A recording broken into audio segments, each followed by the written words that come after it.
Well, this is Community Development Block Grant Week here in Quincy and across the country, as a matter of fact. But we're going to learn about what's happening here in Quincy for this particular week that's been going on for quite a long time now, from the Director of Planning and Community Development, Sean Glennon, and also the lead program manager for the City of Quincy, Jane Berry, is joining us. So welcome. Happy CD Week. Happy CD Week, Joe. Thanks for having us. Thank you. Great to talk to you. Sean, as I mentioned, this has been going on for just a few years now, right? Yeah, almost 50. Almost 50. I was thinking about this, actually. There are many things in Quincy that are steeped in tradition, right? There's the Christmas parade, Flag Day parade, there's Thanksgiving football. But 50 years for CD Week is right up there. It really is. Yeah. So CDBG turns 50 in a couple of years, and we're planning a pretty big celebration nationwide for that. In fact, not to skip ahead, but President Joe Biden was then Senator Joe Biden when he attended the signing of the bill that created the CDBG program back in the 70s. There you go. Okay. With President Ford, and so we're hoping to maybe have him do some sort of video tribute for that program, or maybe an in-person tribute. Who knows? We'll take it. But yeah, just it goes to show you the history of the program, and we consider ourselves stewards of the program. Right. We trying to continue the legacy of those that came before us, and it's really an honor to be continuing the celebration. For folks who don't know, I always like to start with just a little overview. What is Community Development Block Grants? So the CDBG program, like I said, it's almost 50 years old now. Yeah. It's a program that over the past few years has provided $1.7 million to the city. That figure has fluctuated over the years depending on how many communities receive the funding, what the federal allocation is, but roughly in that ballpark.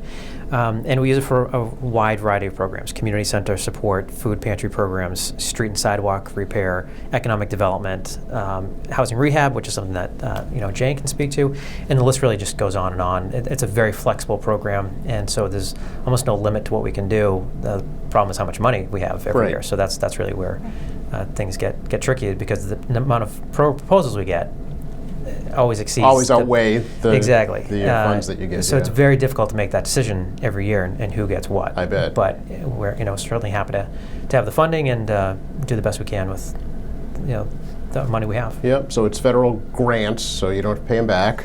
It's grants to the city based on population, right? Population, quality of housing stock, age of housing stock. There's a formula that HUD uses to determine the funding. Okay. And then it's actually, they run two formulas. They give us the higher of the two, and then tell us what the allocation is. We go through an RFP process with local nonprofits and even internal city departments, DPW, sometimes the health department, Council on Aging. We receive proposals for them, and then just go through them all and see what we can do. Yeah. Now, remember, in the 2020 federal census, there was a very strong push to get an accurate number to push the city up over 100,000 population. That happened. Did that impact the funding? We believe it helped us this year. We know it helped us because the population does impact the formula, and so the more people, that certainly makes a difference. But it's interesting because if communities grow at a faster pace than others, it actually counts against you because they consider that a benefit, that if there's that much of an influx in population, people want to go there. It usually is a sign of a strong economy, a very strong community. And so sometimes that can actually hurt communities, and sometimes when they file appeals to HUD, they end up having a lower allocation because of that. Okay. Now in our case, again, because they run the two formulas, the population helped us because depending on how it comes out, you get the higher of the two anyway, so it did work out. In fact, our allocation is a few $100s higher than it was last year, which is great because I've spoken to people in other communities nearby, and they received significant reductions. Really? Because the population, didn't keep up and for other reasons. And so, we're happy to see that. And over the years, so again, we're talking almost 50 years, the number of CDBG recipient communities has increased from 600 to 1,200, but the federal allocation has only increased by about 50%. Yeah, we've talked about this before. Yeah. Exactly. So there are more communities sharing roughly the same pie. Piece of pie, right? Yeah. And so to receive any increase is really a testament to the impact that the city, has in running this program. And like we've talked about before, not all communities have a person like you overseeing this program, on a day-to-day basis, and really advocating for the city as best as possible. Well, I appreciate that. It's definitely a team effort. Right. To have folks like Jane and Melissa Pond, who's usually with me Right. in this. Melissa helps coordinate the CD Week calendar every year. Melissa also helps with the National CD Week Toolkit. So she's very involved Yep. both at the regional and national level. And so it's folks like them and the whole team that we have that really pulls it all together. Yeah. So what is the city doing this week for CD Week in 2023, Sean? So we are highlighting programs. So far, we're started at the HouseNet Community Center. Cynthia Lewis down there does a great job. Yes, she does. With not just senior programs, but children's programs and multi-generational Yep. programs, which is wonderful too to have both sides of it.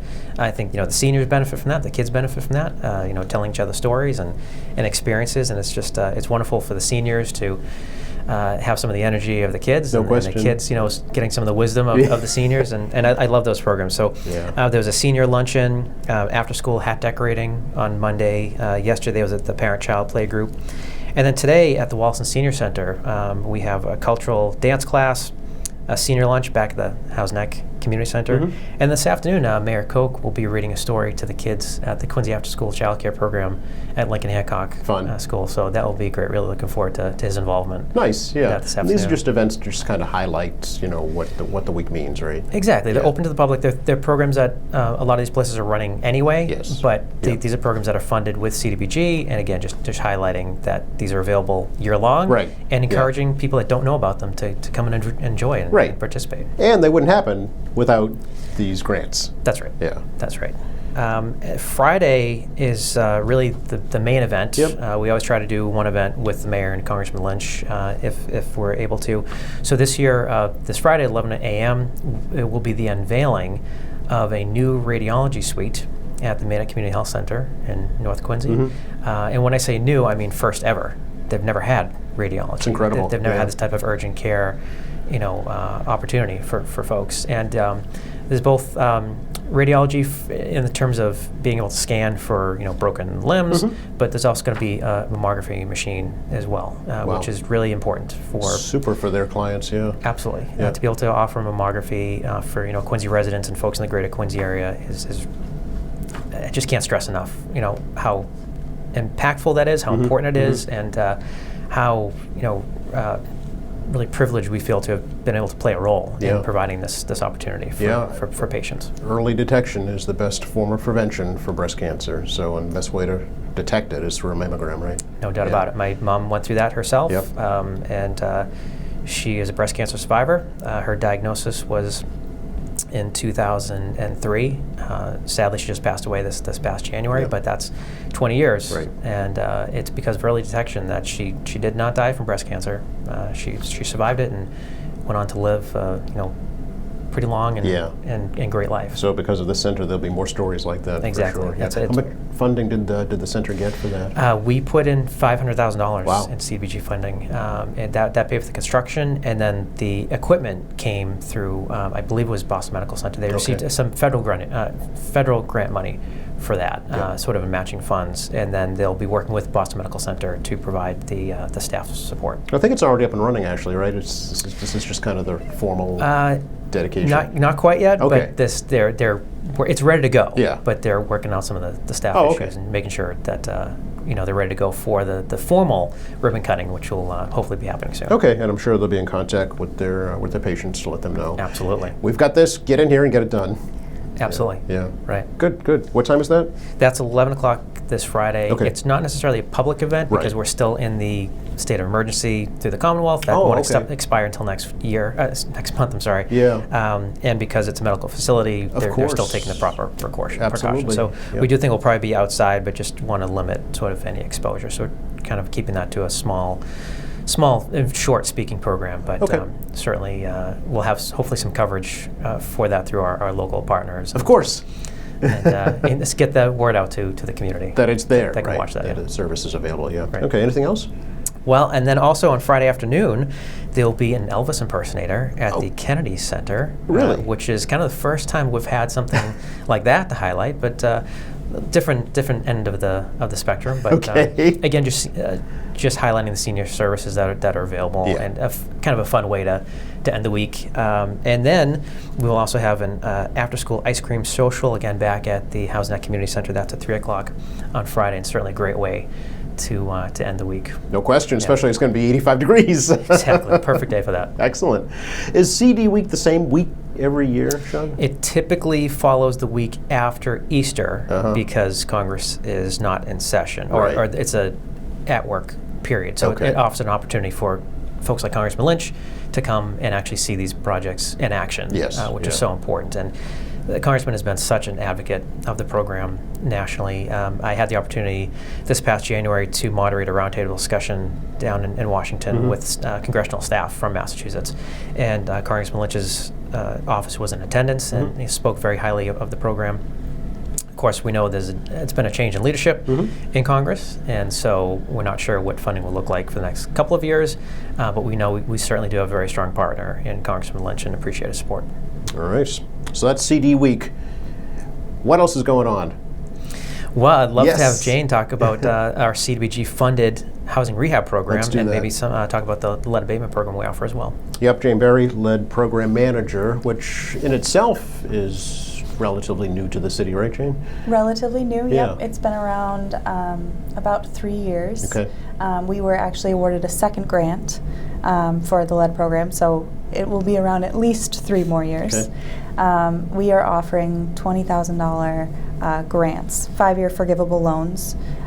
So every year we forgive 20% of it. So if you stay in your home for 5 years, it would be a grant, which is pretty exciting that we can offer that, and it covers lots of things, the lead program. New windows, new doors, often exterior and interior painting. And we like to, if we're going into a home to help repair something, we want to do it all. We're not going to leave a resident, like, oh, we're just doing the lead. I see. And so that's when our CDBG funding comes in. And so we can use that CDBG funding to help with roof repairs, other health and safety repairs. We also have a CDBG rehab program, and that's a $30,000 loan program. It's a 0% deferred or 0% interest deferred payment loan program. So how does someone access this program, and who is eligible to receive services? So the best way to access the program would either be to look on our website, officeofhealthyhomes.org, or to give us a call. My number is 617-376-1054, and obviously we're here every day of the week, every weekday. And it is income-based. So we are looking to help low to moderate income families in the city of Quincy. Okay. So what types of documentation does one need to apply? How does the application process work? Absolutely. So we would verify the applicant's income. So we would look at all of your income documents and bank statements to verify the income. And for the CDBG program, that's basically what we're looking for, just to make sure that you meet our income requirements. Okay. There are a few others for the lead program, verifying that your home is built before 1978. We also have a preference for children under 6 because lead affects children under 6 the most. Okay. And is this for owners and renters as well? The lead program Yes. is. Our CDBG program currently is just for owners. Just for owners, okay. Do they need to be in their home for a certain amount of time prior to applying? No. They could have bought it yesterday. Yes, applied. absolutely. Okay. Good to know. So how many folks have you helped so far, do you know, roughly? I would say in the last year we've helped at least 50 households. Okay. And we're hoping to continue that. Every year we are lucky to help more and more. So we're here to get the word out, let people know that the funding's available. Okay. And is it up? How does it actually work? The actual process of de-leading, if you will. Does the homeowner, property owner, have to get their own contractor? Do you help with that? How does that actually work? We do the whole process. You do for the whole them. process? Yep. Okay. So once you apply to the program, we will verify everything and then send contractors to bid on the property. We'll Okay. accept the lowest bid. to make sure that they're getting the best deal possible, and then we would fund it from there. Okay, and who pays? Do you pay them directly, or does the property owner pay? We pay them. You pay them directly, so you're like one-stop shopping. One-stop shop. Yeah, we Okay. try and make it easy. Okay. Is there a lien attached to the property until the fulfillment is reached? Until Okay. until that 5 years up. Okay. And does this include lead pipes also, or is that a whole separate issue? It doesn't include lead pipes. okay. For the most part in Massachusetts, that's not an issue, and that there are easy ways to combat that. Running cold water for 30 seconds, but for all of the pipes in the Quincy area, the main lines and things have been replaced. Okay. So it would be, if there is lead in pipes, it would be in older homes that they haven't been replaced in yet. So we don't find that to be an issue. It's really the lead paint and the lead dust that affects children the most. Okay. All right. It's a lot of old housing stock, right, in Quincy and New England in general, really. So. Absolutely. Do you have any idea about how many properties there are that would qualify for this that don't maybe not know about it yet? Yeah, in Quincy, I would say there's, we estimated about 75% of homeowners. Really?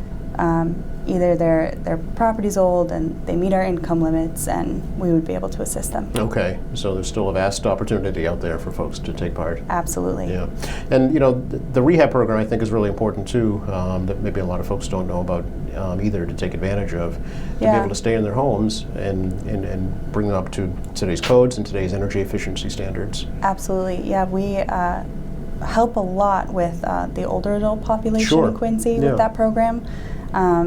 Because the lead program is focused on young families, we find that our CDBG rehab program, we tend to help the older adults more, and we can make cabinets more accessible and help with roof repairs and putting in ramps and things Help like them that. stay in their homes, right? Absolutely. They're already, burdened with. I mean, let's face it, we're in a high-cost living state. We know with the property taxes and cost of living in general. So, if they have a furnace breakdown or the roof is leaking, that could really push them over the edge. So, this program can help them stay in that home. Yes. Yep.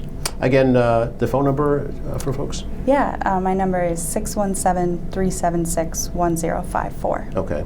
Anything else we should let folks know about with the Healthy Homes program? The lead program actually has a Healthy Homes supplement, which is an extra $5,000, and that is completely a grant from the get-go, and that helps with all sorts of things, but they are very specific. It tends to be mold, pests, things that are much more focused on health, safety, things like that. As opposed to repairs in general. Yep. We would look more for mold, toxins, radon, anything like that. Okay. All right. In addition to Yes. the lead abatement. Yep. Okay. Lots going on. I know. Yeah. Busy. Yeah, we have a lot of funding, and we are busy, but that's the best way to be. Absolutely, yeah. So, well, thank you for sharing that. It's good to Yeah. know, and hopefully we got the word out for you. I hope so. Yeah. Anything else, Sean, we should let folks know about? Just want to reiterate what Jane said about the 0% interest Yeah. deferred loan. This is that for seniors. Yep. This is $0 out of pocket Right. for these projects, and that's a big deal Sure when is. you're on a fixed income and you're trying to decide, if you're going to pay for food or medication. You don't have think to decide, that yeah. You can do, like she said, a roof siding, new, energy efficient windows, Yes. handicap accessibility projects. Adds, no out of pocket, Right. expense to the homeowner. That's huge Yes. for seniors. And yes, it's a loan, and it needs to be paid back when the house is sold or transferred. Right. But think of the investment and the property value that you're increasing. So, and at 0%, Right. it more than pays for itself. Right. When that time comes. Yeah, So I and- really encourage all seniors that are interested. And it is income based, but seniors are considered HUD considers a presumed benefit, sort of subpopulation. Yeah. So we do have some flexibilities with approving seniors for this program, and I Okay. just can't highlight enough how much we encourage seniors to apply to this program. And in today's climate of rising interest rates, it has even more value, and more power, to invest in your property that way. Absolutely. Yeah. For folks who want to learn more about CD Week or CDBG program in general, Sean, what's a good way for them to do that? Yeah, so if folks want to visit our website at quincyma.gov and then flip over to the Planning and Community Development page, we'll have that up there, and I think we'll have something hopefully through QATV as well. Yeah. And if folks have any questions, they can certainly call us at the office or send us an email. Our contact information is up on the website. Okay. Anything else we should let folks know about right now? So just come and celebrate Yes. CD Week, and thanks again for having us on. Oh, you're welcome. Thanks for coming over. Thank Good to you. talk to you both. And thank you for watching us here at AEM Quincy. I'm Joe Catalano. We'll see you next time.